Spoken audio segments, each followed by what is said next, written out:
Hey Gators and sports fans, get all your Gator talk, news, analysis, and opinions on the Pod Up with Matthews in the Morning podcast. Find us on your favorite podcast platform or watch us on Facebook Live between 8 a.m. and 9 a.m. every weekday. Pod Up, because we are Gator fans. So say, it's great to be a Florida Gator. Good morning and welcome to the Crime Prevention Security System Studios, large enough to serve you, small enough to carry. It's a Monday edition of Pod Up with Matthews in the Morning from the Crime Prevention Security System Studios. Got a good show lined up for you today. We'll be joined by JC here momentarily. Second portion of the show, we're going to have from Gator's Territory beat writer Nick De La Torre talking a little Gator baseball. Gator baseball gets swept in Columbia, South Carolina by the Gamecocks. They're now 3-3 on the season. So we'll get his thoughts with the Ole Miss Rebels coming in this weekend. But first, let's go to the Titan MR hotline. Good morning, JC. How are you? Oh, I'm fine, QB. I'm just trucking down I-10 about 30 miles west of Pensacola, and I'll be in Gainesville by around just after lunchtime and finishing up a big weekend that we had over here. A big weekend of watching basketball and watching Billy Horschel win a tournament. His sixth, I think it is. A good weekend. Yeah, it was a lot of stuff going on in the sports world. But let's talk a little Gator sports, and then we'll get into basketball and golf. As I mentioned, Gator baseball gets swept by South Carolina. Not a good weekend. Tons of strikeouts for the Gator. Judd Fabian, I think, went 0 for 13. We'll talk to Nick about that. Softball, however, though, sweeps the LSU Tigers, who are number 13 in the country, and they continue rolling right along as they usually do.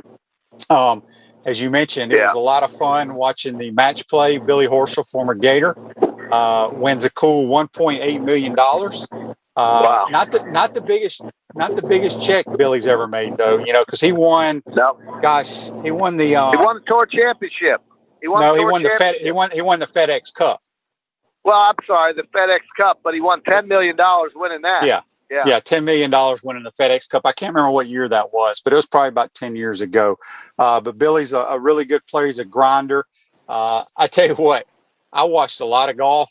I don't know if I've ever seen a pro hit as bad a shot as Billy hit on, I think it was hole 6 yesterday.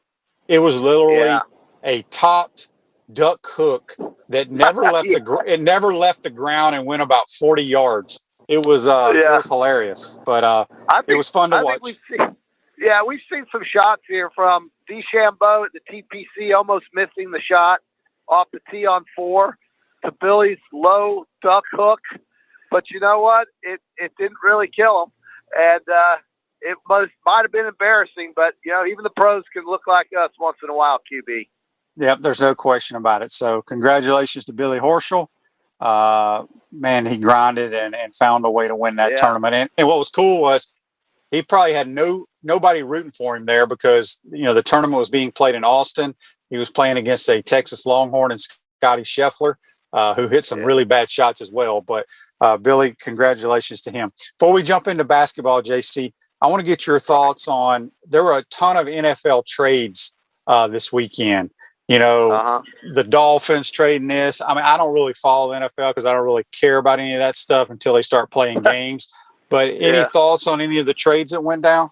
Well, I think what we saw was Miami is now, I think, committed to Tua, letting that third pick go for a later round pick and some ones next year. I think it was. They traded for some ones next year. What makes it interesting, though, is if San Francisco goes for Zach Wilson. I think that's going to be a real interesting maneuver with what the Niners are doing and why they traded up. I mean, why do you think they traded up? All I can think of is that they're going to try to get a quarterback. Well, the word is that they're going to take Mac Jones from Alabama. If Mac Jones goes before Wilson, that would surprise everyone. Well, no, Wilson, the 49ers have the third pick. The Jets have the second pick. Right. So Zach Wilson is slotted to go to the Jets. Okay, instead of Smith. Yes. Supposedly the first 3 picks now are going to be quarterbacks. Trevor Lawrence to the Jags, Zach Wilson to the Jets, and word is at Mac Jones, which surprises me a little bit. But I can see how Kyle Shanahan likes what he's done. But that's, a lot of stuff can change. This is all hearsay. So who really knows? Well, I don't think anybody does. I'm just trying to figure out what San Francisco's motivation was, and it's obviously to me that they're going to try to get a quarterback. I didn't know if Mac Jones was going to be that high in the draft. I'll tell you, he must have impressed some folks in the in some of the workouts and such on pro day and with whatever else he did. But he had a great year, and he certainly waited his turn and just had a magical season last year, and it made a lot of people aware of how talented he could be. Even though he had some of the best players in the country around him, he still had to execute and play a very high-pressure position as quarterback at Alabama. So, maybe he played his way up. I would have thought him to be a little bit lower in the first round, maybe to Pittsburgh or somebody like that, but or even in the second round. But if they go quarterbacks in the first 3 picks, that would surprise me somewhat, because I would have thought the Jets would go after Devontae Smith and keep Sam Darnold. Yeah, I think Sam Darnold's a really good player. I don't know if they're going to try to move him, if they were to take Zach Wilson, try to move him later or what, but I don't quite understand what they're doing here. We got a couple of Facebook Lives brought to you by Melton Law, the only official law firm partner of the Florida Gators. John says, you can make the argument that USC has been the most dominant team so far in the tournament. However, the Zags will beat them tomorrow night. I mean, USC's look good, but let me tell you something. JC, are you a believer yet of the Zags? Man, I sure am. I mean, my God, I told you. Timmy is better than I thought, and not only that, but the way they cut, the way they make, they get high percentage shots. They go down low. They only play 5 or 6 or 7 deep. I was starting to wonder, when is he going to empty some of the players off the bench? And he didn't really, for the most part. They're just a team that's so good with their starting 5 that it's really hard to imagine somebody beating them. But this is, March Madness, and I guess anything can happen. Yesterday was a really tough day. Saturday was fun, but yesterday I got beat up pretty good, and watching Alabama lose in overtime was heartbreaking. Yeah, speaking of that game, Alabama shoots 44% from the free throw line, where I think UCLA shot almost close to 80% from the free throw. I mean, you lost you missed 16 free throws. I felt horrible for Herbert Jones. And then, Reese makes the 3-point shot. And, of course, people want to know why Mick Cronin didn't foul. I'm telling you, coaches don't believe in that. For whatever reason, they do not believe in that.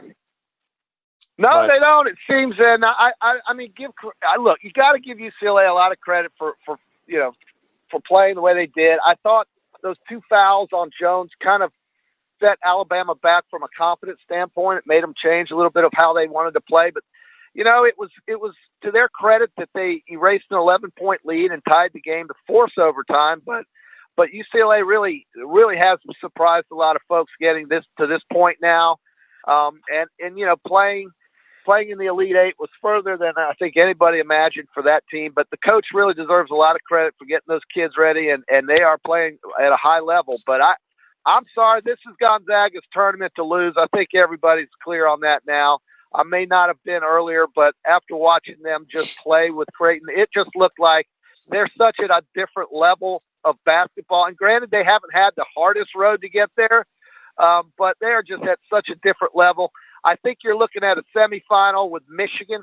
I was very impressed with Michigan. I was so unimpressed with Florida State and how Leonard Hamilton just seemed so out of his league with Juwan Howard coaching Michigan. And it just looked like it was a team playing schoolyard basketball against a team that had a real plan and knew what they were doing on the offensive end, and really just they dominated. Now, look, I will say FSU got dominated. I will also say the officials took FSU out of what they like to do as well, with a lot of soft whistles, I think. But that's just an excuse. I don't like the way that game was officiated at all. It took away what FSU does well. But at the same time, I think Michigan was just so much better prepared and better coached, and you saw it on the court. Free throw issues in the Michigan FSU game. Michigan shot 23 free throws. FSU only shot 6. So I do agree a little bit. Yeah. Florida State has kind of the same issues the Gators did. They have no point guard. And you saw that. They turn it over, and it's a lot of one-on-one basketball. They didn't make hardly any shots from the three-point line the entire tournament. So their season ends. The Houston Cougars, JC, I told you they were a very good basketball team. Listen to what their path to the Final Four. They have gone through a 15, a 10, an 11, and a 12. Yeah. Well, look, I think Houston is very talented, but again, if they have to play, I guess they would be playing Arkansas. I guess they're playing Arkansas. Is that right? No, Houston. You're talking about tonight? I mean, tomorrow? Yes. Wait, no, they play tonight. They play tonight. And they're playing. They play the Oregon State Beavers. I'm sorry, they play the Beavers. Another low. They're going to destroy Oregon State tonight. I'm telling you. Well, I wouldn't be surprised. And then you have them, I think, facing again. They would play the winner of the Arkansas and Baylor game. And, Baylor was a little exposed as well, but really showed some mettle and came back and won their game. I think you've got the you're going to have 4 great teams. You're going to have Michigan and Gonzaga. You're going to have Houston and probably Baylor. And I think when it's all said and done, those are probably the 4 playing the best right now. We got a text here on the Titan Mar text line. It comes from Ryan. He says, Happy Monday, gents. And then there was one SEC team, that is. UCLA benefited from some very questionable calls and no calls in the final minutes, but Bama would struggle to beat Samford, shooting 7 of 28 from downtown and 11 of 25 from the stripe. And I'm pretty sure we'll see Bama bring back the John Stockton nut huggers, or those bike brand coach shorts we all wore playing softball in the 1980s. I guess he's referring to that out of bounds play that went between Herbert Jones' legs, where his baggy pants. It was John. I thought it was John Petty, but whoever it was, John Petty. You're right. Yeah, that was just a bad luck, and I don't know. Now let me ask you a question, QB. Do these players have the opportunity to come back next season like they did in football? Yes. I'm curious how many Alabama players are going to go pro next year. I might think that some of them could come back, except for Petty probably, and they'll be very good next year as well. But I do like those shorts that Houston wears. They have the high shorts, they have those shorts that Ryan was talking about, but they're very athletic and good. I don't know. I'm curious how many players Alabama's going to have coming back. I think they may have more than people think. Yeah, possibly. I don't really know. I think Herbert Jones is a high draft pick because of his defensive skills for the next level. He's not a great shooter, but plays tremendous defense. And then Petty's a really good 3-point shooter that should translate to the NBA. Everybody else, I think Shackelford may have been a senior. He didn't have a great game. He could come back. Quinterly, who's a transfer from Villanova, he's still got a couple years left. But, these guys can still go pro if they want. So it'll be interesting to see what Alabama does. Speaking, the USC is very hot right now. Like you said, we've talked about it many times. They're the tallest team in America. But did you hear last night, and I didn't realize this, JC, not one of the 5 starters on their team were on their roster last year. I did not hear that. After the Alabama game, that was it for March Madness for me yesterday. But I'm impressed with Southern Cal. I am. We really don't get much Pac-12 basketball knowledge during the season, and I guess there are obvious reasons for that. But Southern Cal has surprised me at how well they're playing. They're a 6-seeded team, but they've just mowed these teams. They've just gone right through them. They dominated last night against a conference opponent, and I think that game that they play tomorrow is going to be really, really competitive. No, it will be, and the Pac-12 where they got 3 teams in the Elite 8. And it's amazing when you really think about it. But I was floored when I heard that because right. I've been talking about it ever since everybody's panicking about. All these guys leaving the Florida program. Colin Castleton's now entering the NBA draft just to see. There's no way he's going to get good news. He will be back. but every starter. Now, one of them was on the roster but didn't start last year. He was like a freshman, but one kid's a transfer from Rice. I can't remember where the other one came from. So their 5 starters, none of them were starters last year on their team. Refresh your vehicle and your brand with a vehicle wrap from Wrap Spot. March is your lucky month at Wrap Spot. Mention promo code Shane and receive 13% off your vehicle wrap. Speaking with Johnny C. here on the Titan MR hotline from the Crime Prevention Security System Studios. Second portion of today's show, we'll be talking with Gators Territory beat writer Nick De La Torre, talking a little Gator baseball. He's a big baseball guy, and Gators sit at 3-3 in the SEC with a very, very good baseball team rolling in this weekend. The Ole Miss Rebels. I did not see that coming with South Carolina. They just didn't hit, and they better get it right because they didn't pitch well either, though. No, they didn't. But this team rolling in could be one of the best teams, if not the best team in the country, from every aspect. So, life in the Southeastern Conference is unlike any other in college baseball. When you look at how highly ranked these teams are, how good Arkansas is, how good Mississippi State is, and then you get a team like South Carolina just pop up and smack you in the face out of nowhere. They're not ranked up there with these other teams. But they've got some heads turned after this weekend, and they are a traditionally good baseball program, obviously, under Ray Tanner, having won those College World Series. I think he won 2, and that got him the job as athletic director at that school. And sweeping Florida gets you noticed. It really does. So I think, the Gators have their work cut out for them because these guys coming in are no joke. They're really good. I mean, South Carolina's got the same record as we do in the SEC at 3-3. Yeah. They ran into their first series was against Vanderbilt, who probably has the 2 top picks in the draft coming up. Did you see where Al Leiter's son, JC for Vanderbilt? Remember Al Leiter, the old crafty lefty? Yes. His son threw a no-hitter last week against South Carolina. He did. This week, and listen, it was one batter away from a perfect game. Yeah, but listen to me. Do you know what he did this week? What did he do this week? I didn't follow it. He threw 7 hitless innings again, and they took him out. Well, Corbin might just try to protect him on a pitch count. Who knows what it is?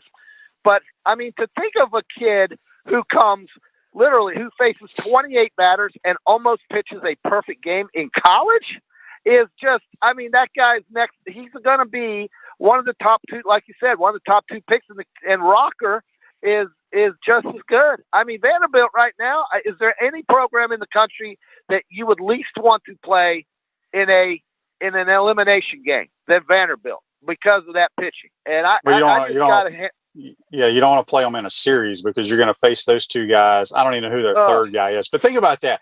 As you mentioned, in college baseball with the aluminum bat, this guy has gone, I think, 16 innings in college baseball with no hits at all. It's just nuts. And good for that kid. Good for Vanderbilt. They are a baseball powerhouse. Obviously, 2 World Series championships, could have easily had 3, and they have definitely put that school on the map in terms of a baseball powerhouse. And I'm just really amazed at how deep this conference is just alone as a conference, where you could conceivably have 5 or 6 teams in Omaha, maybe. And that's crazy when there's only 8 spots available. And I'm saying it this early because of how dominant these pitchers are in this conference. And then you get a school like South Carolina who's 0-3 come out and sweep the Gators. All of a sudden now somebody's going to pay attention to them. Kentucky could sleep up and beat you. Alabama's got capabilities. But, you look at the top 5 or 6 teams in this league, and you see them in the collegiate baseball rankings. Jeff Cardozo has said that he doesn't recall ever seeing pitching this good and this concentrated in the SEC ever in the history of the league as good as you're seeing it this year. And this is coming off a COVID year. So that's just amazing to me. That really is amazing. It is. And, Arkansas, I think Arkansas may have been number 1 in the country. They go to Starkville, who was like, the dogs were like 3 or 4 in the country, and they sweep them this weekend at Duty Noble. So it's crazy. Facebook Live brought to you by Melton Law, the only official law firm partner of the Florida Gator. John asked, do you think Castleton enters the draft or does he come back? I think he definitely comes back. He doesn't have an NBA game. Nothing against that kid, but he is not ready for the NBA. You got to remember, I think there's only 2 rounds in the NBA, right? I think so. It's not a large draft. I do not confuse him with the Michigan guy or the Southern Cal guy or the Gonzaga guy, who's 7 foot. So, I mean, Timmy to me yesterday, I was watching that game thinking Larry Bird was playing.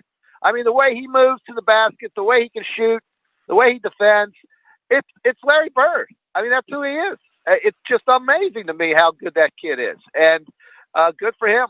Gonzaga right now, it's their tournament to lose, QB. You were right all along throughout the season. Gonzaga this, Gonzaga that. What they have shown me and the way they just embarrassed Creighton, who's a very good team. It's their tournament to lose. But I think the games will be a lot more competitive. They've got to win 3 more games. So they've got to win 3 more games, and they'll be a much tougher games. Yeah, I think they're the best college basketball team I've ever seen since I've been alive. So who knows? They're really good.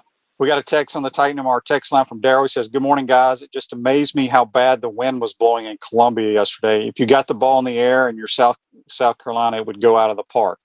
I know that they have a guy who's hit already like 14 or 15 home runs. But, yeah, just not a good weekend for Gator baseball. And like I said, we'll talk with Nick De La Torre here shortly about the season so far, what the Gators need to do to get ready for the Ole Miss Rebels, because they are a very, very good baseball team rolling into here. Yes.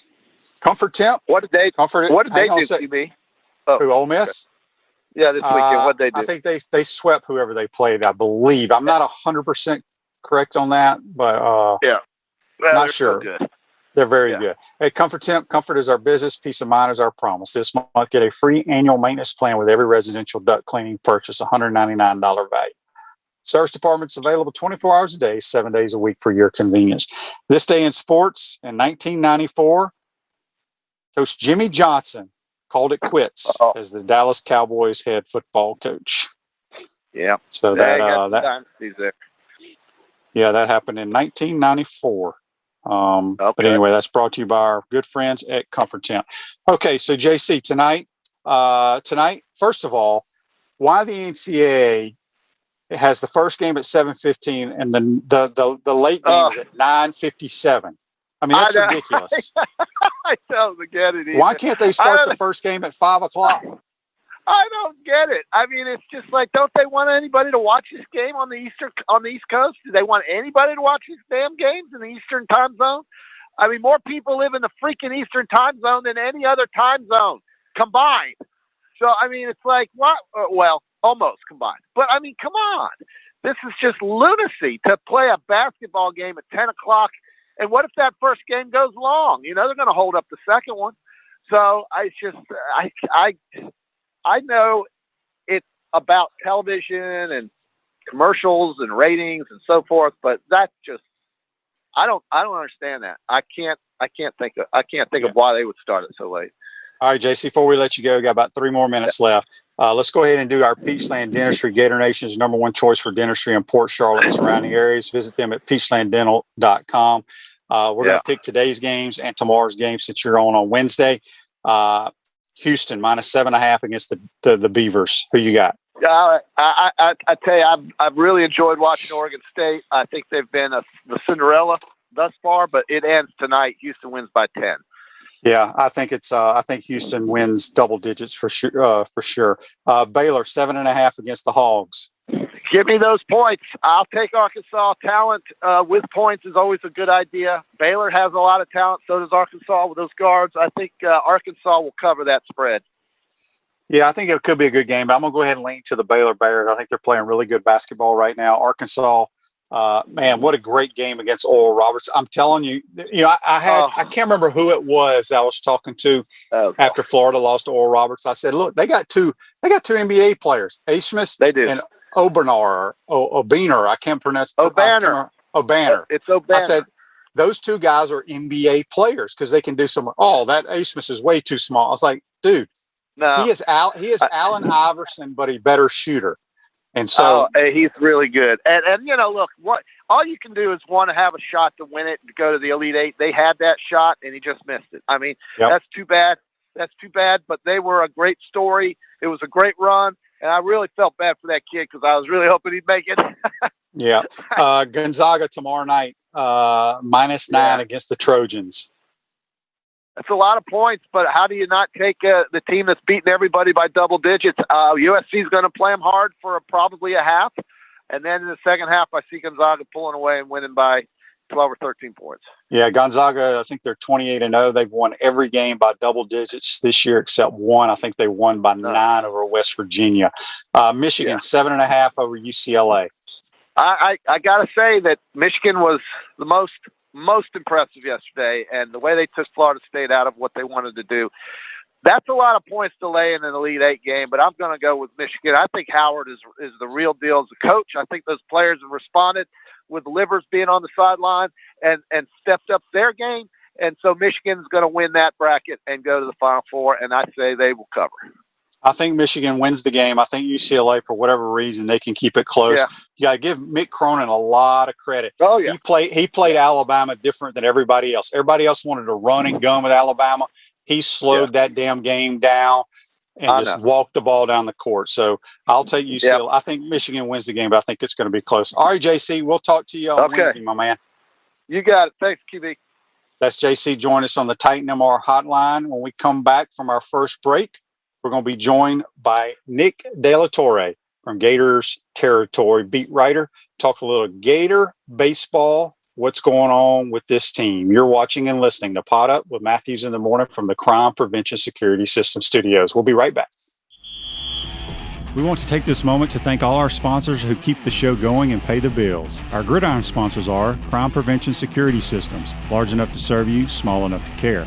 Titan MRI, Gainesville's only locally owned and operated MRI facility. Meldon Law, where you matter most. Peachland Dental, Gator Nation's first choice for dentistry in Port Charlotte. Comfort Temp, comfort is our business, peace of mind is our promise. G-Tech Sport, keep your athletes in the game with G-Tech Sport. Celebration Point Town Center, Center State Bank, Chris Doring Mortgage.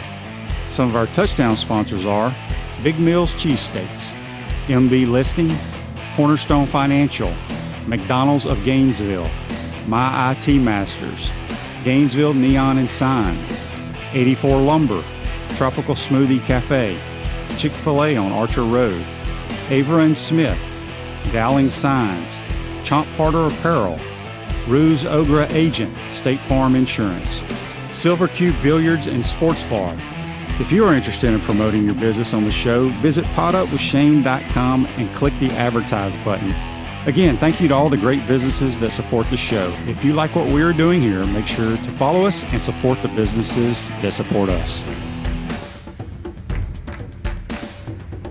Welcome back to the Crime Prevention Security System Studios, large enough to serve you, small enough to care. Celebration Points, where the Gators go to celebrate, with premium brands like Dave & Buster's, Nike, Sushi Hana, Uzzaline Day Spa, and coming June of 2021, the HBC's new restaurant, Spurs Gridiron Grill and Visors Rooftop Bar. We will see you at Celebration Point, where the Gators go to celebrate. We're now going to go to the Titan MR hotline. We're going to be joined by Gators Territory, Florida Gator beat writer Nick De La Torre. Good morning, Nick. How are you? Doing well. How are you? Doing all right. Before we get into baseball, because I know you're a big baseball guy, I just want to get your thoughts about Florida spring football being over with. Nobody really got to see anything. They're not having a spring game. What have you heard from how it went, I guess I should say? Yeah, I guess this year starting a little bit early and like a full month early, but I think there's a lot of changes going on. Dan Mullen's been really good about molding the offense to what his quarterback can do well and what skilled position players and what talent he has on the team. And the difference from skill level, or not skill level, but from what Emory Jones can do and what Kyle Trask can do, what they can do on the field is so different. So I think we're going to look at a totally different offense. So this spring was more installation and learning, probably as much learning from the coaching staff as much as the players, not just learning plays, but the coaching staff trying to figure out, hey, we can't run this play. We've practiced it all week, and that's not a play we're going to call in the fall. So almost throwing a bunch of stuff out there and saying, we'll use this, we're not going to use that. So I think it was a big learning spring. And to me, having spring early is good because now you have a situation where like a Jamarcus Weston, someone who didn't have a lot of opportunity on the field, you don't have to show him film of Van Jefferson running a route or film of Jacob Copeland running a route. Now he's run that route and he's done this in the spring. So he can pull up his iPad and he can look at all the film cut up from this spring and he can see himself doing stuff rather than having to watch other guys. So it's interesting because you finish spring and you're 6 months away from a football game, which is new. But I think that'll be something interesting. It's going to be the onus will be on the players themselves, I think, because the coaching staff can't be around that much, due to NCAA rules. So you've got to have Emory Jones call the guys and say, hey, 9:00 tomorrow night, we're meeting at the indoor practice facility. Bring your cleats and we're going to work out. So it'll be interesting to see which players step up in that role and take those leadership roles. But for me, I think it was probably a big, big learning experience for the coaching staff and the players this spring. Yeah, it's going to be interesting, no question. It'll be a totally different offense than what you've seen the last 2 years. All right, let's move to basketball real quick. Just your thoughts. Got a lot of guys in the transfer portal. Colin Castleton now says he's going to enter the NBA draft. I think he will be back. There's no way he's ready for the NBA. He is not going to get drafted. But what do you make of the guys transferring? And I know a lot of people are upset about it. But I said last week on my show, Nick, if you look at Arkansas, there are 15 players, 8 of them were transfers, and like 3 or 4 of them are in the starting lineup and have made a huge contribution. Alabama has like 5 transfers on their roster that are all very important to their program. But that's just where college basketball is now. Mm-hmm. But your thoughts on these guys leaving the program? Yeah, like you said with Colin, first off, I think it's a great thing he's doing. The NCAA made a rule where guys can go and test the NBA water. So he can go and he can do some workouts and he can have the 76ers GM tell him, hey, we want you to work on A, B, and C. Okay, thanks. The Heat can tell him, we want you to work on A, B, and C. And then you can come back and know what you need to work on. So I think that's great that he's taking advantage of that NCAA rule. There's more than 1,000 guys in the transfer portal now in basketball. And it's not a one in, one out situation because you've got a whole recruiting class coming in. So there's more guys in the transfer portal than there's going to be spots on Division I teams next year. So it's a whole new landscape, as you just mentioned. And it'll be interesting. You're going to have to get some guys. I think, White's done a good job of that. Kind of like Dan has done a good job of the transfer portal as well. But yeah, it's a whole new recruiting landscape for college, and you're gonna have to start taking advantage of some of those guys. And I think if you look at Florida and the guys that are leaving, I think Quez Glover probably wanted more playing time than he was getting.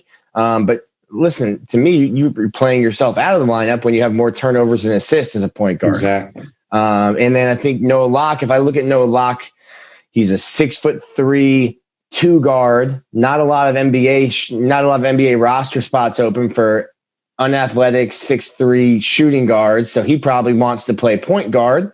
And I don't know if he has the handles to play point guard in the SEC. So I think he'll probably look for a position where he can play point guard for somebody and to try to help him get to the NBA. I just don't think at Florida he was going to play point guard. So everyone's going to have reasons. Someone might want to transfer because of playing time or what position they want to be in. I think people are just mad at Mike White. So when a player decides to leave, they don't care or they don't want to know it's Mike White chased him away. They don't want to play for this coach because he stinks and look at the program and how bad it is when there could be 50 different reasons why a kid transfers. And I don't think any of the transfers were Mike White stinks, the program stinks, and I'm getting away from this sinking ship. I don't think that was the reason why any of those kids left.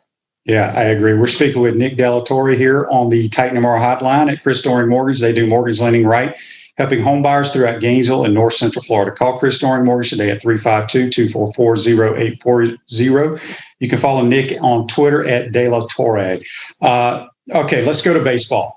Gators open up SEC last weekend, sweep Texas A&M, who was, I think they had won like 12, 14 in a row, playing really good baseball. Travel to Columbia this weekend and get swept. Just your thoughts on getting swept. I can't remember the last time we got swept by South Carolina and Columbia. Just a bad weekend for Gator baseball. 2006 would be the answer to that trivia question, Shane, the last time they got swept by South Carolina. It's interesting. So Florida only had 2 road games and none where they stayed in a hotel. You drove up to Jacksonville and you drove, just a day trip before. So it's always interesting to see how teams handle their first road trip. Florida did not handle it well. I mean, the start with the starting pitching. No starting pitcher made it to the 6th inning. Jack Leftwich hit 6 guys, only threw 4 2/3. Friday night, you're supposed to get your pace setter, your tone setter for the weekend, and Tommy Mace, he gives up 10 hits and 4 earned over 4 innings pitched. And then Judd Fabian, this has got to be the worst weekend of his baseball career, considering how good he is. 0 for 13 with 11 strikeouts. So if you get just an average Judd, who was the co-SEC player of the week a week before, you probably win Friday night. And if you win Friday night, maybe Saturday turns out different. So yeah, to me, it's not early on in the season anymore. We're 24 games into a 55 game schedule this year. So we're getting close to the halfway point.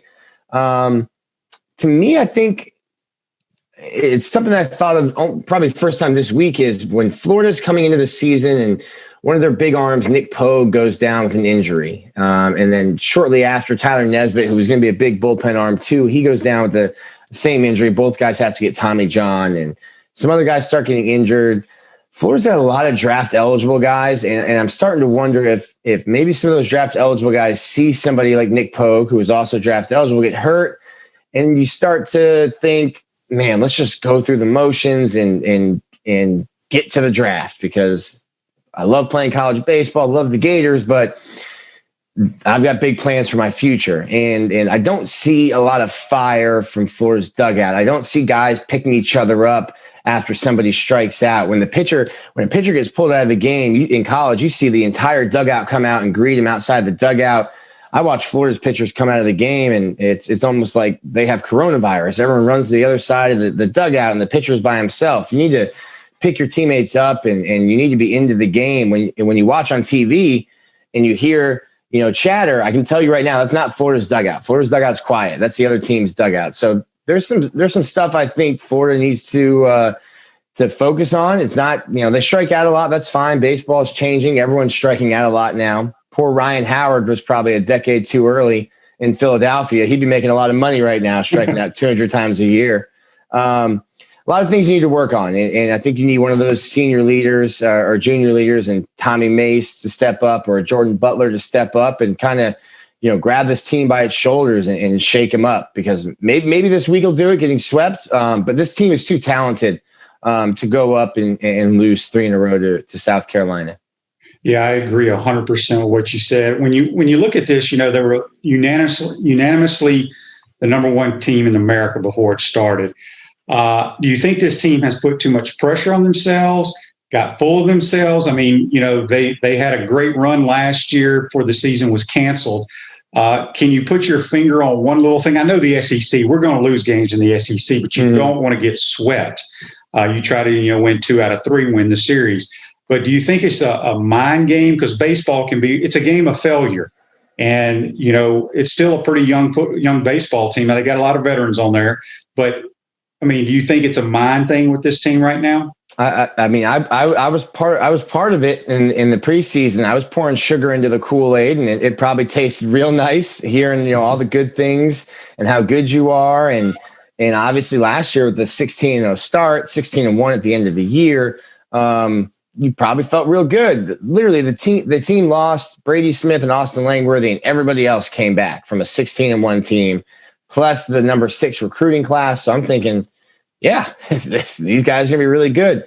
Maybe they drank that Kool-Aid. Maybe they got full of themselves. But it's going to be up to Sully to, you learn about your team in the first month or so. And if that's the case, I have full trust in Kevin O'Sullivan to kind of figure that out. And I think he's able to bring them down a peg. And listen, if you were full of yourself and drinking that Kool-Aid that I helped stir in the preseason, this should, this should be like a taste of medicine for you this weekend. So it's interesting. There's just too much talent on this team for the guys to play like this. And I don't know if it's a lack of effort or, like you said, baseball's a tough game. It's a game where you fail 70% of the time and you're really successful.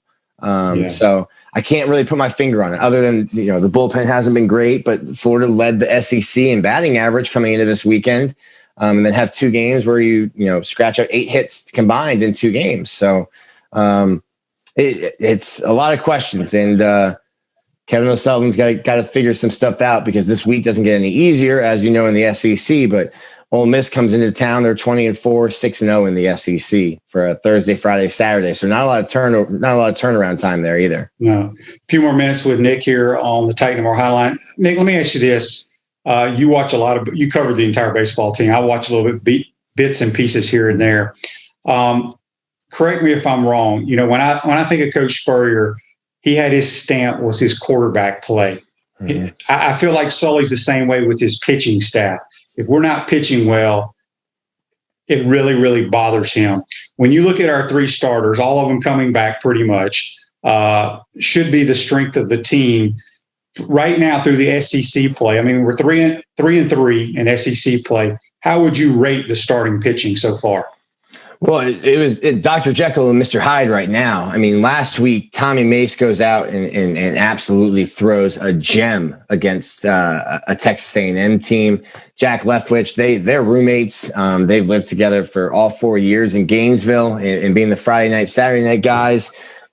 Tommy goes on Friday and he throws 7 innings and doesn't give up or gives up 1 run. And Jack goes, all right, well, now there's the mark, and I have to meet that. And Jack did, and he pitched great. And Hunter Barco threw fantastic on Sunday, his best starts. I think they each had their best starts of the year in SEC play to start SEC play. And then, as I mentioned before, then you come this week on the road, and no one makes it to the 6th inning. And that's really taxing to your bullpen. If I had to say what Sully's stamps are pitching and defense, and I've been spoiled. I remember my first year covering college baseball, and Florida goes on the road, and I'm watching the teams they're playing kick the ball around like me in Little League, and I'm like, what? College baseball? They don't field the ball? Like, I'm watching Florida every week, and they do it. And people are like, no, it's Florida's very good defensively, and this year they have not been. Josh Rivera, your starting shortstop, not only is he hitting under 200, he has 8 errors. I think Florida started the freshman in Jordan Carrion today, and I think he'll probably needs to get a couple more starts. So to me, the pitching and defense is the cornerstone of a Kevin O'Sullivan baseball program, and you're not getting the bullpen that you expected to get their performance, and you're not getting the kind of defense. I mean, since I've been in Florida, I think Florida's led the nation in fielding percentage twice. And this year, dead last in the SEC in fielding percentage. So those cornerstones of the Kevin O'Sullivan program, I don't know if he's building a house with 3 corners right now, but one of them is not there, not showing up this year. Yeah, let's talk about Judd Fabian real quick. A lot of people going into the season, this should be his freshman year. A lot of people, if you're not familiar with it, he left high school early. You think he's having like a sophomore slump this year so far? I mean, it's still – I want to say it's early in the SEC play, but middle of the regular season. Do you see a sophomore slump, although he had a good weekend last weekend? Yeah, well, it should be his he graduated early, but this is his 3rd year on campus. If you can call 16 games last year a full year. Well, that's right. Yeah. I forgot about last year. Yeah. It's tough because now you're going from your first year, you're the kid who should be in high school. No one really knows. Last year, he started off real hot, but didn't get into SEC play. Now you're the guy. You're, D1baseball.com names you the number 1 position player in the draft. Coming up, people are talking about you being a top 5 draft pick. now you're the first page on the scouting report before everybody starts to open the book on Florida. And now you're going to be pitched to differently and you're going to be treated differently. He has great leverage when it comes to the draft, but we're not thinking about that now. So I think for him, it's probably just a little bit of putting pressure on yourself because, hey, if I have a bad year, I'm not going to be drafted, top 5 or not going where I want to be. So there's probably a little bit of pressure that he puts on himself. And there's certainly, pressure of being the best player on a team that has, a consensus #1 ranking and things like that. I think if I'm Sully, I'd probably take him out of the 2-hole for a little while, give him a change of scenery, drop him to 6, maybe take a little pressure off of him. You're going to get pitched to a little bit differently, not a ton because you're still Judd Fabian and they know who number 4 is and when he's in the box. But just hitting at number 6 away from number 2, you're going to get some different pitches. So for me, you got to shake up something because the team didn't hit well Sunday against A&M and didn't hit very well at all in Columbia this week. Last thing, Ole Miss comes to town, a top 5 team. What can you tell our listeners? Do you know anything about the Rebels? Just a little bit. I'll start looking at them again. They do a really cool show called The Season on their YouTube channel. And it's kind of like almost like a Hard Knocks where they follow the team around and stuff like that. So I've been watching that a little bit, but they pitch, they hit, and they feel the ball really well. They're a good baseball team. They're like I mentioned before, they're a team that really picks each other up. What I want to see more from Florida. They're loud in the dugout, and I don't necessarily want it to be like a softball dugout where you've got like chants and stuff, and you're doing choreographed things, but just be loud and pick your guys up. Somebody makes an error, hey man, we got you. Don't worry about it. Keep your head up. Give the next play. Somebody hits a home run. We're all out of the dugout, ready to greet you.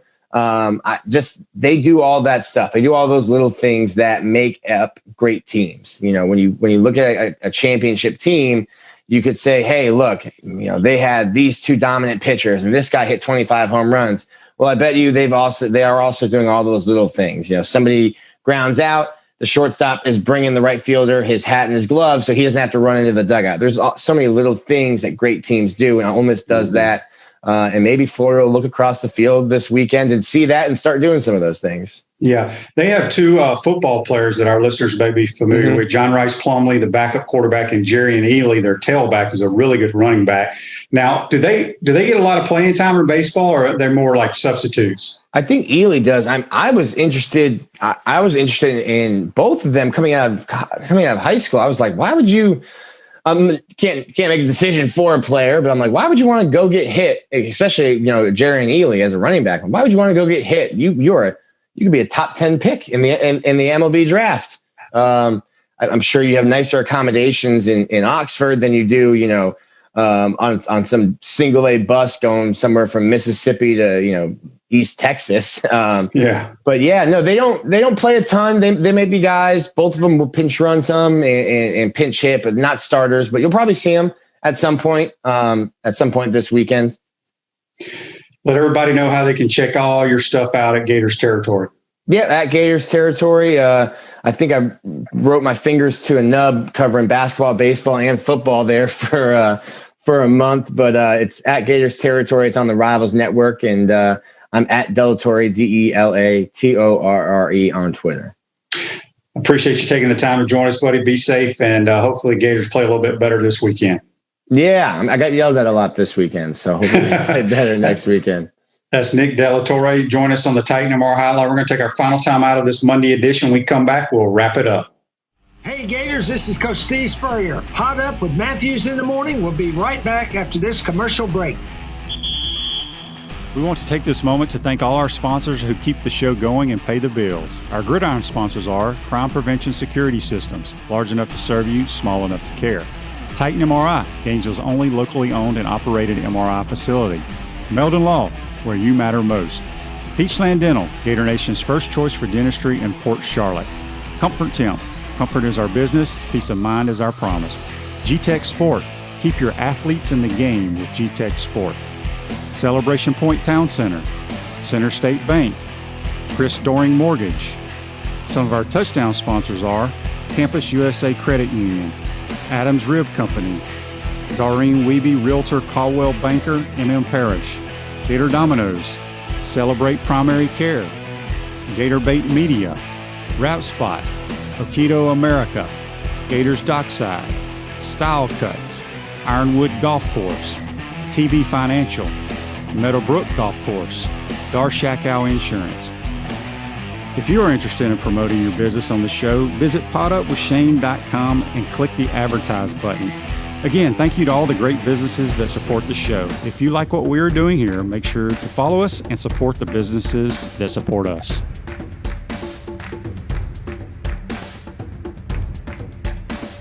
Welcome back to the Crime Prevention Security System Studios, large enough to serve you, small enough to care. I want to thank JC and Nick De La Torre for joining us here on the Titan MR Hotlines. At Center State Bank, we put business first. We're the largest community bank in the state of Florida and understand that small businesses need a community business partner that they can rely on. Center State has 4 convenient Alachua County locations. Center State Bank, member FDIC. Make sure you tell all your friends to follow us on YouTube, Spotify, Apple Podcasts, Google Podcasts, any of those platforms. The more followers, the better.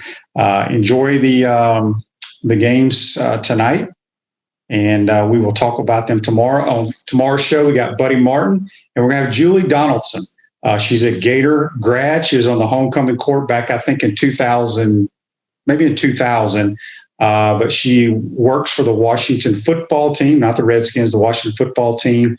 And we're going to get her thoughts on the NFL, what's going on up in Washington. Today's show's a wrap, brought to you by Route Spot. Be safe, folks. We'll see you tomorrow.